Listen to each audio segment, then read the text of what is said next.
तो last class में हमने चैप्टर जो है वो सीबीएसई लेवल पे खत्म कर लिया था। इसमें सेक्सुअली ट्रांसमिटेड डिजीज रह गई हैं जिसके बारे में हमें एक्सप्लेन करना है। मैंने लास्ट क्लास में एक चीज लिखवाई थी कि जो अमीनो सिंथेसिस होती है वो क्लेफ्ट लिफ्ट को भी डिटेक्ट करती है, पर वो गलत था। Amino synthesis cleft lift lift को डिटेक्ट नहीं करती। जो लिप्स होते हैं, लिप्स में जो बेंडिंग सी होती है उसको डिटेक्ट नहीं करती। ठीक है, तो वो चीज अपने नोट्स में अगर किसी ने ऐड करी हो तो उस चीज को हटा लेना। अमीनो सिंथेसिस क्लेफ्ट लिप को डिटेक्ट नहीं करती। ठीक है, आज जो टॉपिक है हमारा लास्ट टॉपिक है ये। ठीक है, और ये टॉपिक हमारे फिर एंट्रेंस से में बता बहुत दो, मैं ज्यादा। अभी ज्वाइन हूँ। बोलो। मैं अभी ज्वाइन हूँ, फिर से बता दो आपने क्या कहा अभी। मैंने बोला यहाँ पर जो अमीनो सिंथेसिस के बारे में मैंने लिखवाया था कि अमीनो सिंथेसिस जो होती है वो क्लेफ्ट लिप को भी डिटेक्ट करती है। क्लेफ्ट लिप का मतलब मैंने क्या बताया था, जो लिप्स हैं उन लिप्स के अंदर जो लाइनिंग होती है या तो वो लाइन गायब होगी ऊपर वाले लिप्स में। ठीक है, इस तरीके से कि यहाँ पे लाइन सी होती है। ठीक है, डिवीजन जो दिखा रहा होता है, या वो जो लिप्स होंगे वो इस तरीके से बेंडेड होंगे ऊपर की तरफ, मतलब जैसे उसमें कोई गड्ढा हो रखा हो। तो क्लेफ्ट लिप को डिटेक्ट नहीं करता अमीनो सिंथेसिस। ठीक है, और इसके अलावा और कुछ पूछ रहे थे? नहीं सर, मैं लेट ज्वाइन हुआ था ना, इसलिए मैं समझ में नहीं आया क्या कह अच्छा रहे थे। अच्छा। हाँ, तो वो जो क्लेफ्ट लिप है वो अगर नोट्स में ऐड कराओ तो उसे कट कर देना। क्लेफ्ट लिप को डिटेक्ट नहीं करता अमीनो सिंथेसिस। आज का जो टॉपिक है लास्ट टॉपिक है sexually transmitted disease. Transmitted disease मेरे हिसाब से तुम्हारा जो टर्म वन का सिलेबस है वो यही 4 चैप्टर थे, जहां तक मुझे याद है। किसी बच्चे ने मुझे सेंड करा था, या बढ़ गया है? ठीक है, सेक्सुअली ट्रांसमिटेड डिजीज या इन्फेक्शन भी कहते हैं इसे,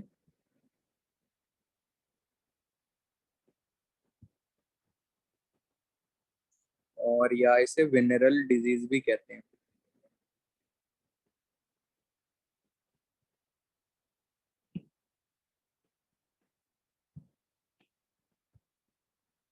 ठीक है, तो इसके नाम है sexually transmitted disease, sexually transmitted infection या वेनेरल डिजीज।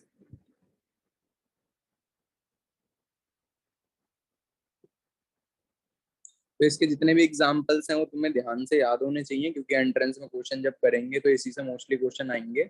तो ये आएगा फिफ्थ टॉपिक। अब जो सेक्सुअली ट्रांसमिटेड डिजीज होती है, तो सबसे पहले डिजीज जो हमें पढ़नी है उसका नाम है चलामैडियाज। चलामाइडियासिस। ठीक है, तो इसी से रिलेटेड तुमने एक ऑर्गेनिज्म के बारे में पढ़ा जिसका नाम क्या है, चलामेडोमिनोज, अगर तुम्हें याद आ रहा हो।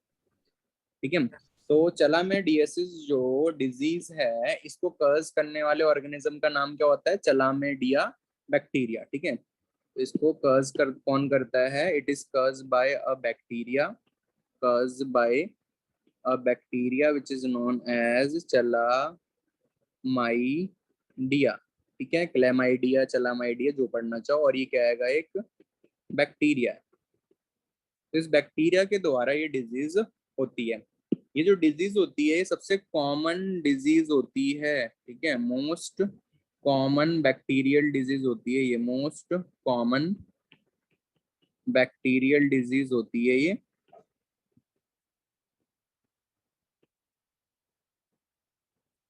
तो out of all bacterial disease सबसे ज्यादा कॉमन होने वाली होती है चलामाइडियासिस। इसके क्या क्या सिम्टम्स होते हैं अगर किसी पर्सन को ये हो जाए तो what are the symptoms of this disease? जो सिम्टम होते हैं इस डिजीज के वो होता है पेनफुल यूरिन। तो ड्यूरिंग यूरिन पास आउट या मिक्चुरेशन पेन होगा पर्सन को। पेल्विक इन्फ्लेमेटरी डिजीज हो जाएगी। पेल्विक इन्फ्लेमेटरी डिजीज का मतलब क्या होगा? फीमेल्स के केस में जो पेल्विस होगा वो इन्फ्लेम कर जाएगा इंटरनली, ऑर्गन्स जो होंगे वो इन्फ्लेम कर जाएंगे internally. Pelvic inflammatory disease.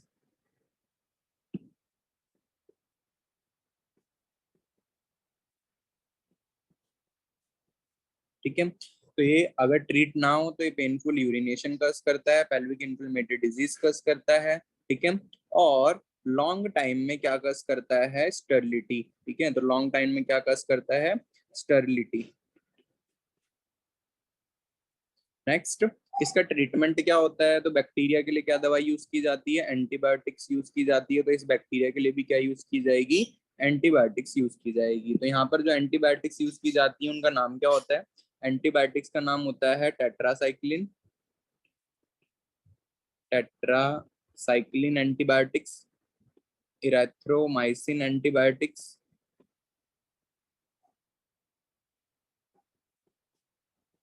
And penicillin जो होती है वो इससे काम नहीं करती। Penicillin not work. ठीक है, तो पेनिसिलिन इस पे बैक्टीरिया पे वर्क नहीं करती, एंटीबायोटिक्स पे काम नहीं करती पेनिसिलिन नाम की।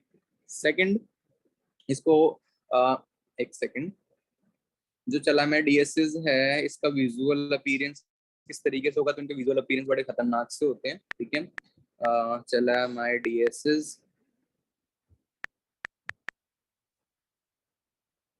तो चलामेडियासिस में तुम्हें दिख रहा होगा कि जेनिटल ऑर्गन्स पे, चाहे मेल हो चाहे फीमेल हो, किस तरीके से इन्फ्लेमेशन, सूजन हो रही है। ये इसमें क्या दिखा रखा है? इंटरनल व्यू दिखा रखा है जो सेकंड डायग्राम है, और फीमेल रिप्रोडक्टिव ट्रैक्ट। ठीक है, और लिप्स पे किस तरीके से क्या कस कर रहा है? इन्फ्लेमेशन कस कर रहा है। तो इसके जो जितने भी सेक्सुअली ट्रांसमिटेड डिजीज होते हैं, जब ये हाई लेवल की हो जाती हैं, तो इनके जो सिम्टम्स होते हैं वो बहुत ज्यादा ही भयंकर देखने को मिलते हैं हमें। गोनोरिया, गोनोरिया के ऊपर बहुत ही बार क्वेश्चन आया हुआ है। इवन टेंथ जब तुमने पढ़ी होगी तो टेंथ में भी इस डिजीज का नाम था, और इसको कर्स करने वाले ऑर्गेनिज्म के ऊपर क्वेश्चन आता था एंट्रेंस में। तो इस टाइम पे भी इस कर्स करने वाले ऑर्गेनिज्म पे क्वेश्चन आता है। तो गोनोरिया जो होता है, इसको कर्स करने वाले ऑर्गेनिज्म का नाम होता है Neisseria gonorrhoea. It is caused by Neisseria gonorrhoea, Neisseria gonorrhoea.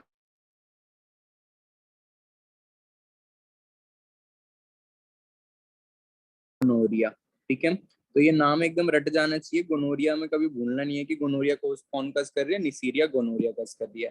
Neisseria gonorrhoea जो होता है ये ग्राम नेगेटिव बैक्टीरिया होता है। It is a gram negative bacteria. What is gram positive, what is gram negative, किसको पता है? What is gram positive, gram negative, बताओ। नहीं पता किसी को? यस नो तो बता सकते हो। ये नो सब सर। बात ही नहीं करनी इस टॉपिक पे। ठीक है, देखो gram positive gram negative bacteria क्या डिफरेंस होता है? दो तरीके के बैक्टीरिया होते हैं। बैक्टीरिया के ऊपर जो होती है कोटिंग होती है, ठीक है। अब एक कोटिंग, जैसे कि जिस कोटिंग का नाम होता है पेप्टिडोग्लाइकन, प्रोटीन और ग्लाइकन। ठीक है, पेप्टिडोग्लाइकन जिसके अंदर कम होगा और पेप्टिडोग्लाइकन जिसके अंदर ज्यादा होगा। ठीक है, तो पेप्टिडोग्लाइकन जो होता है वो ज्यादा एब्जॉर्ब करता है किसको? कलर को। किसको एब्जॉर्ब करता है? कलर को। कलर को मतलब डाई को।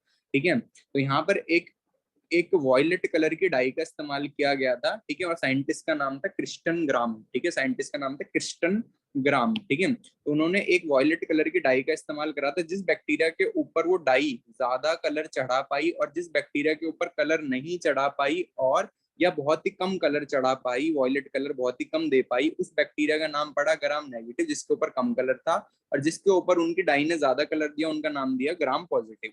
ठीक है, इसका रीजन इन्होंने ये दिया कि जो ग्राम नेगेटिव बैक्टीरिया होते हैं जिनके ऊपर चढ़ नहीं रहा, तो उनके अंदर पेप्टिडोग्लाइकन ज्यादा अमाउंट में नहीं होता, और उनके ऊपर एक एक्स्ट्रा कोटिंग होती है। वो एक्स्ट्रा कोटिंग किसी भी कलर को अंदर की तरफ एब्जॉर्ब नहीं होने देती, मतलब उनके अंदर ज्यादा प्रोटेक्शन प्रोवाइड करती है। ठीक है, तो ये था ग्राम नेगेटिव ग्राम पॉजिटिव का कॉन्सेप्ट जो 11वीं क्लास में हमने पढ़ना था।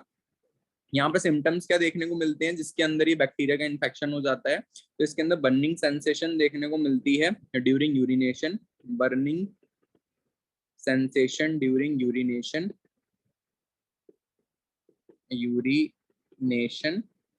नेक्स्ट, मोस्टली फीमेल में ये अफेक्ट करता है, मोस्टली कज फीमेल्स, निसीरिया गोनोरिया मोस्टली कज फीमेल्स। क्या कज करता है अगर फीमेल में इसने अफेक्ट करा है? अर्थराइटिस, जॉइंट की इन्फ्लेमेशन कर देता है। अर्थराइटिस जॉइंट की इन्फ्लेमेशन कर देता है। स्टेरिलिटी कज कर देता है।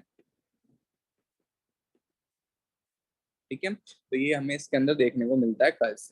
अगर in case of pregnant females अगर ये डिजीज हो जाए, ठीक है, अगर एक एम्ब्रियो कंटेनिंग फीमेल के अंदर ये डिजीज हो जाए, तो उसके चाइल्ड को एक डिजीज हो जाएगी और इस डिजीज का नाम होगा कज ऑप्थेल्मो या ऑप्थेल्मिया नियोनेटिज्म, नियोनेस्टिज्म। तो ये चाइल्ड को हो जाएगी, इसे ऑप्थेल्मिया गोनोरिया भी कहते हैं। तो इस केस में जो चाइल्ड होगा वो ब्लाइंड पैदा होगा, ठीक है, या उस चाइल्ड की जो आईज होंगी उसे कैटरैक्ट हो जाएगा पैदा होते, मतलब मोतियाबिंद हो जाएगा उसे पैदा होते ही। मींस ऑलमोस्ट हम मान के चलते हैं 99% केसेस में चाइल्ड जो होगा वो ब्लाइंड हो जाएगा पैदा होते, because of this bacteria infection, ठीक है। तो ये चाइल्ड के अंदर अगर होता है तो उसको क्या कर देता है, ब्लाइंड कर देता है, ठीक है। अगर प्रेग्नेंट फीमेल के चाइल्ड को इसने अफेक्ट करा है तो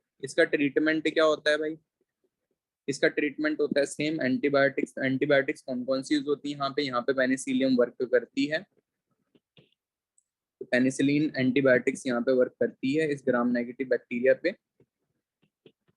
नेक्स्ट एम्पिसिलिन यहाँ पे वर्क करती है। एम्पिसिलिन एक ब्रॉड स्पेक्ट्रम एंटीबायोटिक्स मानी जाती है, मतलब जो वैरायटी ऑफ बैक्टीरिया पे वर्क करती है उसे क्या कहते हैं, ब्रॉड स्पेक्ट्रम कहते हैं। जो स्पेसिफिक बैक्टीरिया पे काम करती है उसे नैरो स्पेक्ट्रम कहते हैं, ठीक है, केमिस्ट्री में टर्म पढ़ोगे।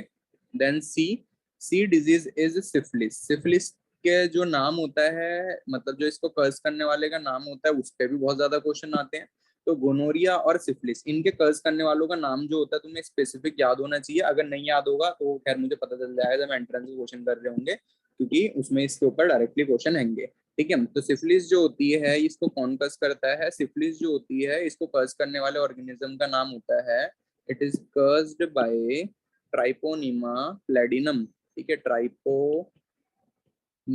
इनके नाम अजीब से इसलिए इन पर क्वेश्चन भी ज्यादा आता है। ट्राइपोनिमा प्लेडियम,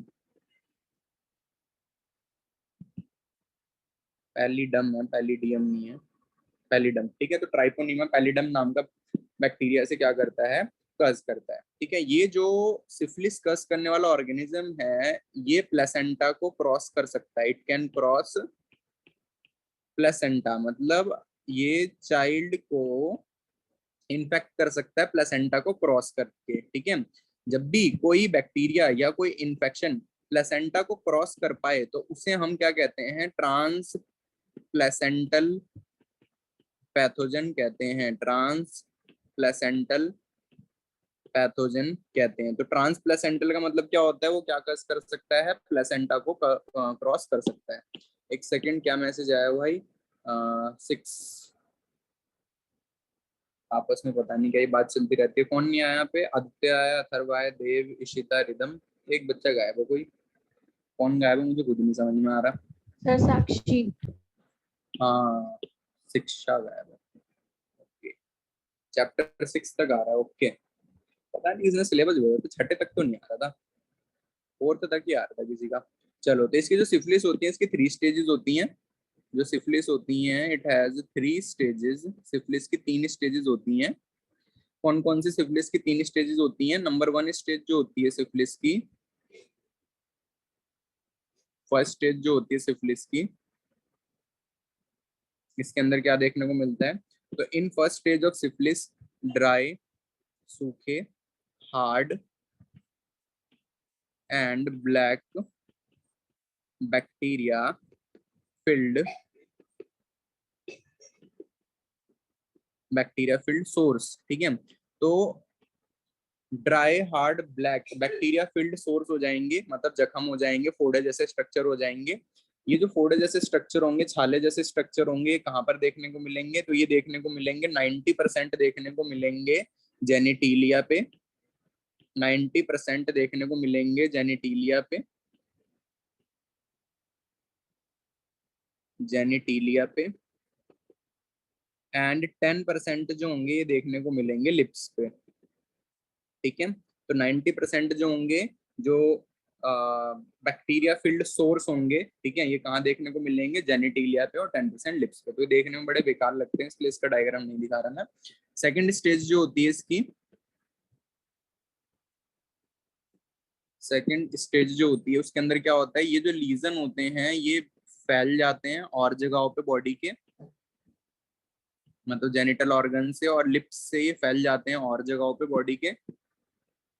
थर्ड स्टेज में इस डिजीज के ये प्लेसेंटा को क्रॉस कर सकता है, फर्स्ट और सेकंड स्टेज में प्लेसेंटा को क्रॉस नहीं कर सकता ये।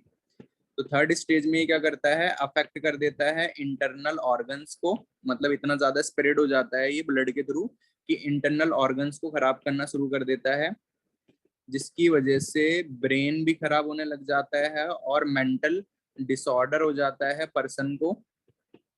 And at this stage can cross placenta. इस स्टेज पे क्या कर सकता है, प्लेसेंटा को क्रॉस कर सकता है। तो प्लेसेंटा को ये सिर्फ थर्ड स्टेज पे क्रॉस कर सकता है, ये बात पता होनी चाहिए। फर्स्ट और सेकंड स्टेज पे ये प्लेसेंटा को क्या नहीं कर सकता, क्रॉस नहीं कर सकता। ठीक है, तो ओनली थर्ड स्टेज पे प्लेसेंटा को क्रॉस करता है, first and second stage placenta को क्रॉस नहीं करता। ठीक है, तो ये होता है सिफिलिस। सिफिलिस को कॉन्जुगेटिव एजेंट पता होना चाहिए तुम्हें, और इसकी स्टेजेस जो होती हैं वो इतनी याद रहे ना रहे कोई फर्क नहीं पड़ता, पर कॉन्जुगेटिव एजेंट के बारे में तुम्हें पता होना चाहिए कि इसको कज कौन कर रहा है। देन आते हैं डी पे। डी जो होता है उस डिजीज का नाम होता है हेपेटाइटिस बी। हेपेटाइटिस बी जो होती है ये सेक्सुअली मानी जाती है। हेपेटाइटिस का मतलब क्या होता है, इन्फ्लेमेशन ऑफ लीवर। लीवर की जो सेल्स होती हैं उन सेल्स का नाम होता है हिपैटिक सेल, और लीवर की जब इन्फ्लेमेशन हो जाती है तो उसे कहा जाता है हेपेटाइटिस। तो आइटिस जब भी किसी वर्ड में लगा होता है उसका मतलब होता है इन्फ्लेमेशन। ये जो हेपेटाइटिस होती है ये एक वायरल डिजीज होती है। ठीक है, ये कौन सी होती है, एक वायरल डिजीज होती है। It is a viral disease. Hepatitis के वेरियस टाइप होते हैं, हम किसके बारे में पढ़ रहे हैं, हेपेटाइटिस बी के बारे में। बी के बारे में क्यों पढ़ रहे हैं, क्योंकि यही सेक्सुअली ट्रांसमिट होती है। तो हेपेटाइटिस बी जो होती है एक वायरल डिजीज होती है, और इसको कर्स करने वाला जो बैक्टीरिया वायरस होता है उसका नाम होता है hepatitis B virus. Hepatitis B virus. ठीक है, तो यहाँ पर देखो इस तरीके से लिखने में तो बड़ा इजी लगता है हेपेटाइटिस बी वायरस, पर जब इसके वायरस को नाम हम छोटे में लिखते हैं मतलब HBV, तो उस टाइम पे कंफ्यूज कर देता है। तो इसलिए इसके दोनों नाम याद रखने हैं, हेपेटाइटिस बी वायरस प्लस करते हैं, शॉर्ट फॉर्म में HBV कहते हैं।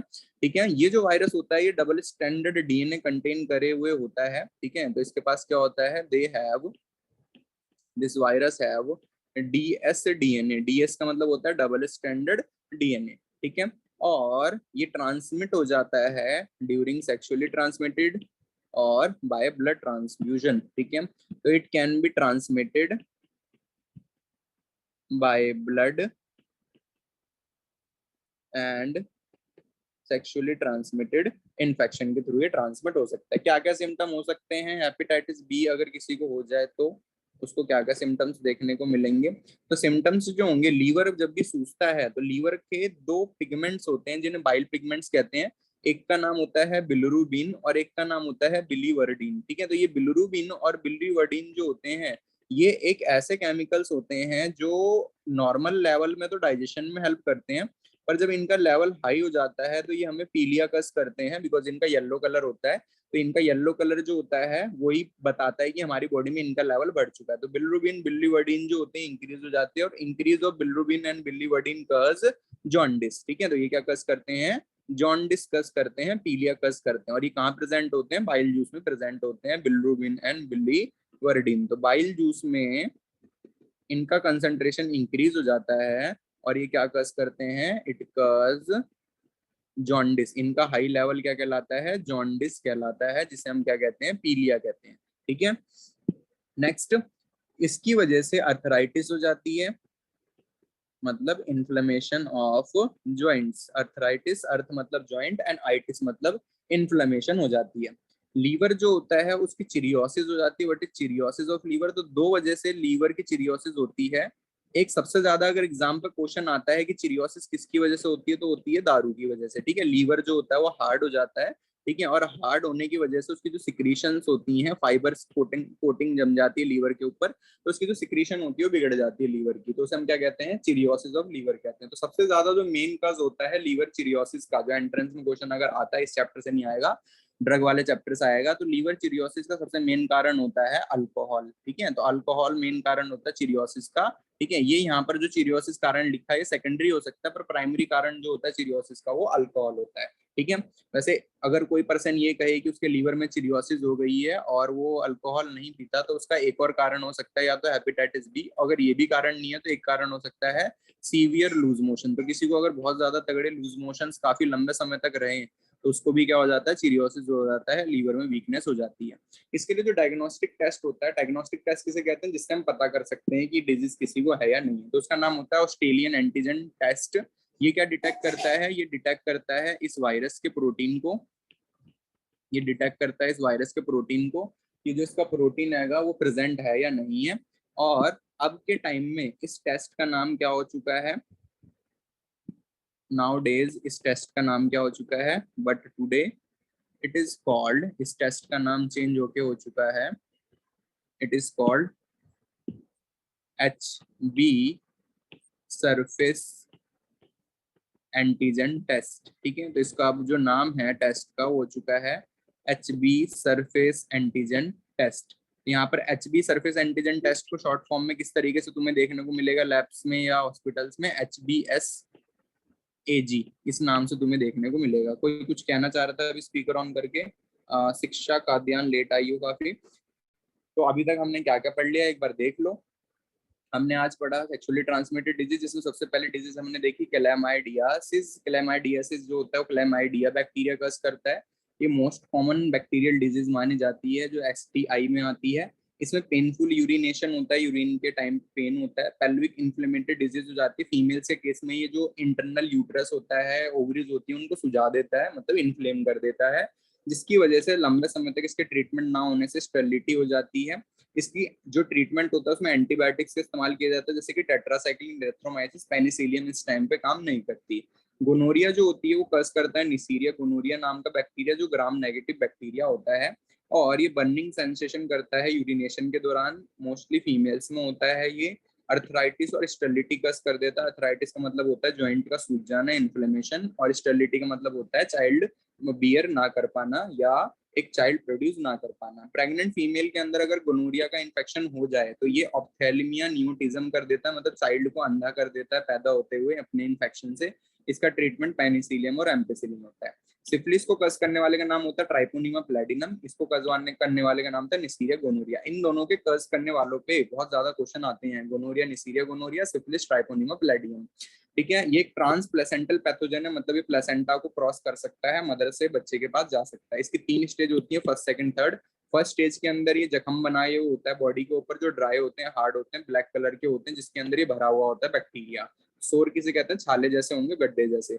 90% जेनिटल एरिया को अफेक्ट करता है, 10% लिप्स को करता है। थोड़े टाइम बाद ये फैलने लग जाता है, सेकंड स्टेज हो जाती है। थर्ड स्टेज में ऑर्गन्स को अफेक्ट कर देता है और मेंटल डिसऑर्डर कस कर देता है। और थर्ड स्टेज में प्लेसेंटा क्रॉस कर सकता है, बाकी स्टेज में क्रॉस नहीं कर सकता। हेपेटाइटिस बी जो होता है ये वायरल डिजीज होती है जो हेपेटाइटिस बी वायरस कस करता है, जिसे शॉर्ट फॉर्म में HBV कहते हैं। ये DS-DNA वाला वायरस होता है। ये STI या ब्लड के थ्रू, इन्फेक्टेड ब्लड के थ्रू फैलता है। जब भी लीवर की इन्फ्लेमेशन होती है उसे हेपेटाइटिस कहा जाता है, और लीवर की सूजन की वजह से बिलिरुबिन और बिलीवर्डिन का लेवल जो होता है वो बढ़ जाता है। बिलिरुबिन और बिलीवर्डिन लीवर के बाइल जूस के अंदर प्रेजेंट होते हैं और ये डाइजेशन में हेल्प करते हैं, इमल्सिफिकेशन ऑफ फैट में हेल्प करते हैं। पर जब इनका लेवल नॉर्मल से ज्यादा हो जाता है तो पीलिया कस करते हैं, जिसे हम जॉन्डिस कहते हैं। इन्फ्लेमेशन ऑफ जॉइंट कस करता है, लीवर की चिरियोसिस करता है। लीवर की चिरियोसिस का मतलब लीवर का हार्ड हो जाना, उसके ऊपर फाइबर की कोटिंग का जम जाना। नॉर्मली जो लीवर चिरियोसिस होती है, अगर एंट्रेंस में क्वेश्चन आता है तो अल्कोहल कस करती है, ना कि हेपेटाइटिस बी। इसका डायग्नोस्टिक टेस्ट क्या होता है, ऑस्ट्रेलियन एंटीजन टेस्ट, जो डिटेक्ट करता है प्रोटीन ऑफ दिस वायरस। इस टेस्ट का पहले नाम था ऑस्ट्रेलियन एंटीजन टेस्ट, अब इसका नाम हो चुका है hepatitis B virus surface antigen test, जिसे शॉर्ट फॉर्म में HBsAg लिखा रहता है। तो किसी भी हॉस्पिटल में जाओगे तो वहाँ पर एक लिस्ट लगी होती है कि हमारे हॉस्पिटल में कौन कौन से टेस्ट अवेलेबल है, तो वहाँ पर अगर इसका टेस्ट अवेलेबल होगा तो इसके बारे में इस तरीके से लिखा होगा कि HBsAg इज अवेलेबल, ठीक है, या present in our hospital. Next यहाँ पर एक चीज रह गई है इससे रिलेटेड, इसमें वैक्सीन दी जाती है जिसकी 3 डोज दी जाती हैं इससे बचने के लिए। क्या क्या दी जाती है इसकी वैक्सीन में, तो इसकी वैक्सीन में रेडीमेड एंटीजन दिए जाते हैं। एंटीजन्स मतलब, ओ सॉरी, एंटीबॉडीज दी जाती हैं। एंटीबॉडीज वो हमारी बॉडी का रिस्पॉन्स होता है, जो हमारी बॉडी में इन्फेक्शन होता है तो प्रोड्यूस होती है। तो किसी भी पर्सन की बॉडी में पहले इन्फेक्शन करवा के एंटीबॉडीज प्रोड्यूस करवा दी जाती हैं, और वो रेडीमेड एंटीबॉडीज जो होती हैं उसकी 3 डोज दी जाती हैं जिस पर्सन के अंदर इन्फेक्शन होता है। तो 0 मतलब जब उसको इन्फेक्शन होगा पहले दिन दी जाएगी, 1 महीने बाद दी जाएगी 1 डोज, और थर्ड डोज दी जाएगी 6 महीने बाद। तो इसकी 3 डोज देनी पड़ती है पर्सन को इसके वैक्सीन की। ठीक है, तो इस तरीके से ये वर्क करती है हेपेटाइटिस बी। मोस्टली जो फोकस रखना है उसको कौन कज कर रहा है इस पे फोकस रखना है, ये तुम्हें पता होना चाहिए। इसके बाद ABCDE डिजीज पे आ रहे हैं हम। ई डिजीज जो हैगी उसका नाम हैगा एड्स, जिसे हम कहते हैं एक्वायर्ड इम्यूनो डेफिशिएंसी सिंड्रोम। तो जिसका नाम है इसके नाम में ही इसके बारे में पता चल जाता है। खैर इसके बारे में यहाँ पर हम डिटेल में नहीं पढ़ेंगे क्योंकि इसका डिजीज वाले चैप्टर में इसके बारे में डिटेल में हमें पढ़ना है। तो इसका नाम क्या होता है, acquired immuno deficiency syndrome.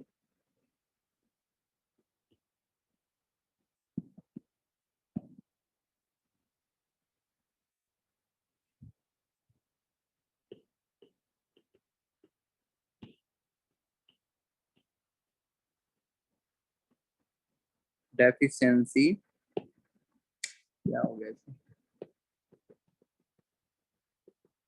Syndrome. Syndrome देखो वर्ड यूज होता है जब हमें नंबर ऑफ डिजीज होती हैं, जब हमें एक के बाद एक डिजीज हो, मतलब तुमने एक डिजीज ठीक करी, उसकी दवाई ली, और तुम्हें तुरंत दूसरी डिजीज हो गई, तुमने उस दूसरी डिजीज की दवाई ली, तीसरी डिजीज हो गई। ठीक है, तो जब भी तुमसे कोई वर्ड पूछेगा, ठीक है, कि बताओ जो एड्स में वर्ड यूज होता है सिंड्रोम, हम डिजीज वर्ड का इस्तेमाल क्यों नहीं करते इस डिजीज के अंदर, मतलब इसके अंदर हम डिजीज वर्ड का इस्तेमाल क्यों नहीं करते, सिंड्रोम वर्ड जो होता है इसका इस्तेमाल क्यों करते हैं?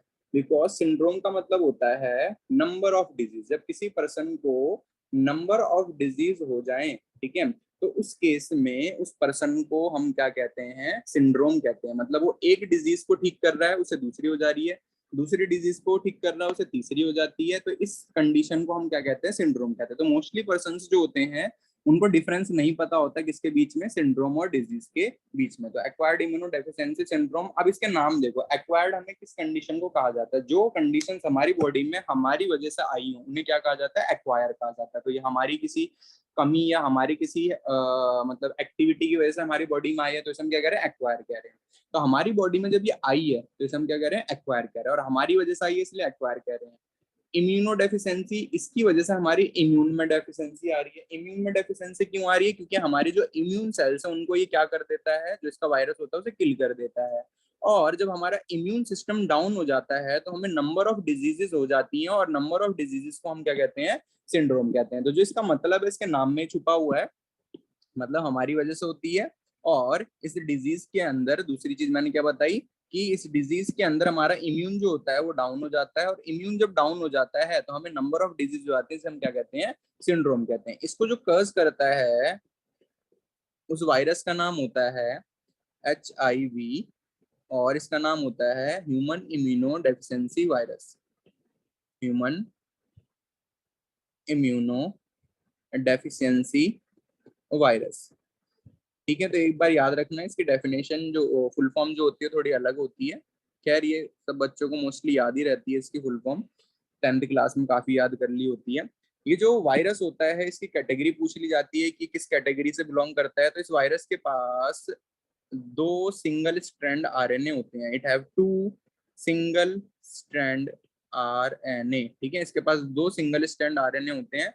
और ये हमारी किस सेल को अफेक्ट करता है, तो इट अफेक्ट हमारी इम्यून सेल को अफेक्ट करता है। और इम्यून सेल कौन कौन सी होती है, तो इट अफेक्ट मैक्रोफेजिस, ये हमारी एक इम्यून सेल होती है जिसका नाम होता है macrophages and T helper cell. ठीक है, तो ये 2 इम्यून सेल्स हैं हमारी, इन दोनों इम्यून सेल्स को ये क्या कर देता है, किल कर देता है, मार देता है, और जिसकी वजह से हमारा इम्यून सिस्टम जो होता है वो वीक हो जाता है। और जब भी हमारा इम्यून सिस्टम वीक होता है तो जो हमारे आसपास अदर पैथोजन घूम रहे होते हैं उनको मौका मिल जाता है हमें इन्फेक्शन कॉज करने का। ठीक है, तो ये चीजें याद रखनी है, इसके बारे में डिटेल में पढ़ेंगे ह्यूमन हेल्थ एंड डिजीज वाले चैप्टर में। F जो डिजीज है उसका नाम है जेनिटल हर्पिस। तो जेनिटल हर्पिस जो डिजीज हैगी, इससे रिलेटेड एक क्वेश्चन आता है कि कौन सी डिजीज जो होती है जिसको कंप्लीटली क्योर नहीं किया जा सकता, जिसको कंप्लीटली ठीक नहीं किया जा सकता। मतलब अगर ये एक ह्यूमन को हो गई तो इसको तुम ठीक नहीं कर सकते। तो क्वेश्चन में ऑप्शन में लिखा होगा जेनिटल हर्पिस। तो ये बात याद रखना, एंट्रेंस का क्वेश्चन जब हम कर रहे होंगे तो उस टाइम पे ये आएगा कि कौन सी डिजीज जो है उसको पूरी तरीके से ठीक नहीं किया जा सकता, उसे कौन होती है, जेनिटल हर्पिस। तो जेनिटल हर्पिस होती है, इसको कौन कस करता है, it is caused bye type 2 herpes simplex virus. It is caused by type 2 herpes simplex virus. तो ये वायरस का नाम होता है herpes simplex virus, type 2 herpes simplex virus. तो ये इसे कज करता है और ये क्या कर देता है, ये फॉर्म करता है, जब भी वायरस इस इन्फेक्शन को कज करता है तो ये क्या करता है, फॉर्म करता है वाटर ब्लिस्टर। ठीक है, तो छाले कस करता है जिसके अंदर पानी भरा होगा। ठीक है, तो इट कज वाटर ब्लिस्टर ऑन एक्सटर्नल जेनिटिलिया, मतलब पीनिस के ऊपर, वजाइना के ऊपर, एक्सटर्नल जेनिटिलिया। और ये जो छाले होते हैं जैसे ही फूटते हैं ये फैल जाता है। ठीक है, on external genitalia organ when it burst, और जब ये फूट जाते हैं छाले, when it burst then it cause spread of virus. तो जैसे ये छाले फूटते हैं ये, सॉरी, ये वायरस को फैला देते हैं, ना कि बैक्टीरिया को। इस वायरस को क्या कर देते हैं, ये फैला देते हैं। एंड अगर ये ब्रस्ट हो जाए पार्चुरेशन के दौरान, इफ, मतलब मान लो एक फीमेल के एक्सटर्नल जेनिटेलिया पे ये छाले प्रेजेंट है और वो फीमेल का पार्चुरेशन का टाइम भी है, और पार्चुरेशन के दौरान अगर ये छाले ब्रस्ट हो जाएं, ठीक है, तो और ये छाले ब्रस्ट होके उस चाइल्ड के ऊपर लग जाएं, तो ये क्या कज कर देते हैं, इंस्टेंट डेथ कर देते हैं फीटस की। ठीक है, कज इंस्टेंट डेथ ऑफ फीटस। ठीक है, तो इतना ज्यादा ये इन्फेक्टिव होता है। तो ये क्या बताया मैंने, इसमें वाटरी ब्लिस्टर फॉर्म हो जाते हैं एक्सटर्नल जेनिटेरिया पे। When it burst it can spread of virus, virus को स्प्रेड कर देते हैं जब ये फूट जाते हैं। अगर ये ब्रस्ट हो जाए पार्चुरेशन के दौरान तो फीटस की क्या कर देते हैं, डेथ कर देते हैं, चाइल्ड की डेथ कर देते हैं। ये जो इस पे एंट्रेंस का क्वेश्चन मोस्टली देखने को मिलता है, वो देखने को मिलता है कि इसे कौन कस करता है और इट इज नॉट क्योरेबल, इसे परमानेंटली ठीक नहीं किया जा सकता। इन दो वर्ड्स पे मोस्टली मेरे को क्वेश्चन देखने को मिला है इसके अंदर ज्यादातर। ठीक है, EFG is genital warts, genital warts. तो genital herpes, genital warts. Genital warts जो डिजीज होती है ये कस करता है ह्यूमन पेप्लियोमा वायरस। तो इसके ऊपर भी मोस्टली किस पे क्वेश्चन आता है, कौन कस करता है, तो it is caused by human papilloma virus, human papilloma virus. तो it is caused by human papilloma virus which is called HPV। ठीक है, इसे हम कहते हैं HPV। और इसके अंदर क्या हो जाते हैं, जख्म अपीयर हो जाते हैं, appears on external genitalia, on external genitalia। तो एक्सटर्नल जेनिटिलिया पे जख्म जैसे स्ट्रक्चर अपीयर हो जाते हैं जिसे हम वार्ड्स कहते हैं, और इसकी वजह से सर्वेक्स का कैंसर हो जाता है अगर फीमेल के अंदर ये ज्यादा स्प्रेड कर जाए। तो it can cause cancer of cervix in case of female. ठीक है, यहाँ पर अगर तुमने एक चीज नोटिस करी हो तो मैंने शुरू में जो डिजीज करवाई है ये बैक्टीरियल डिजीज है, ये भी एक बैक्टीरियल डिजीज है, सेकंड, थर्ड ये भी एक बैक्टीरियल डिजीज है, fourth is a viral, fifth is a viral disease, six is a viral disease, seventh is a viral disease. तो मैंने ऑर्डर में करवाया है। ठीक है, कैसे ऑर्डर में करवाया मैंने यहाँ पर शुरू में दो तीन जो हैंगे, निसीरिया गोनोरिया ट्राइकोनिमा प्लैटिनम, ठीक है, यहाँ तक जो मैंने डिजीजेस करवाई हैं ये सब की सब क्या आएंगी, यहाँ तक की सब आएंगी बैक्टीरियल डिजीज। और इसके बाद जो ये स्टार्ट हो रहा है यहाँ पर, ये कौन सी डिजीज स्टार्ट हो रही है, ये यहाँ पे स्टार्ट हो रही है वायरल डिजीज। तो इस लाइन के बाद जो स्टार्ट हो रही है ये कौन सी स्टार्ट हो रही है, वायरल डिजीज स्टार्ट हो रही है। तो वायरल डिजीज जो है वो जेनिटल वार्ड्स पे आके क्या हो जाती हैं, खत्म हो जाती है वायरल डिजीज, और हमें सिर्फ 2 डिजीज और पढ़नी है जिनके बारे में हमें डिटेल में नहीं जानना, सिर्फ नाम पता होना चाहिए डिजीज का और कौन कस करता है उसके बारे में पता होना चाहिए। तो GHI खत्म। ठीक है, तो H कौन सी डिजीज है यहाँ पर? H डिजीज है वजीनल। अब मैंने यहाँ पर लाइन लगा दी है तो कॉमन सी बात है, उसे कौन कज नहीं कर रहा होगा? वायरस कज नहीं कर रहा होगा। ठीक है, तो वजीनल कैनिडियोसिस, वजीनल कैनिडियोसिस। तो वजीनल कैनिडियोसिस जो होती है फंगस कज करता है, इसलिए मैंने ऊपर लाइन लगा दी है। तो vaginal candidiasis is caused by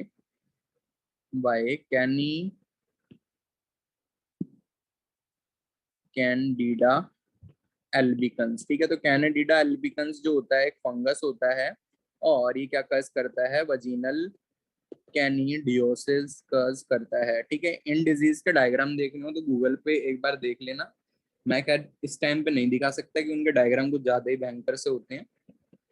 then next, trichomoniasis. Trichomoniasis, तो यहाँ पर ट्राइकोमोनियासिस के ऊपर भी मुझे एक लाइन खींचनी पड़ेगी। क्यों खींचनी पड़ेगी? क्योंकि जो ट्राइकोमोनियासिस होती है फंगल डिजीज नहीं होती, it is a protozoan disease. तो प्रोटोजोन किससे बिलोंग करते हैं? वो बिलोंग करते हैं प्रोटिस्टा से। तो यहाँ पर सबसे ऊपर थी बैक्टीरियल, बैक्टीरियल के बाद थी वायरल, और वायरल के बाद जो हम पढ़ रहे हैं ये कौन सी आएगी? प्रोटोजोन की डिजीज आएगी। तो trichomoniasis is a protozoan disease, ये प्रोटोजोन की डिजीज होती है, और इसको कौन कज करता है? It is caused